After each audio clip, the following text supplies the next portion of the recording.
Praise the lord. దేవునికి మహిమ కలుగును గాక. ఈ దినముకే దేవుని మాట యెహోషువ గ్రంథము 1వ అధ్యాయం 5వ వచనం.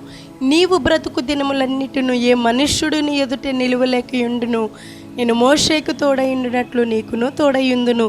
దేవుడు చూపించు వాగ్దాన దేశానికి వెళ్ళాలి అని అంటే అనేక మంది శత్రువులను ఎదుర్కోవాలి, వారిని జయించాలి. ఎరుకో కోటుగోడు వంటి సమస్యలను ఎదుర్కోవాలి, వాటిని జయించాలి. యెహోషువ భవిష్యత్తు ఎరిగినటువంటి దేవుడు యెహోషువతో మాట్లాడుతున్నాడు. ఈ దినము నీకు నాకు కూడా పరమ కణాన్ని ఇస్తానని చెప్పి దేవుడు వాగ్దానం చేశాడు. ఆ పరమ కణానికి వెళ్లకుండా అపవాదైన సాతాను ఎన్నో కుట్రలు పన్నుతూ ఉంటాడు.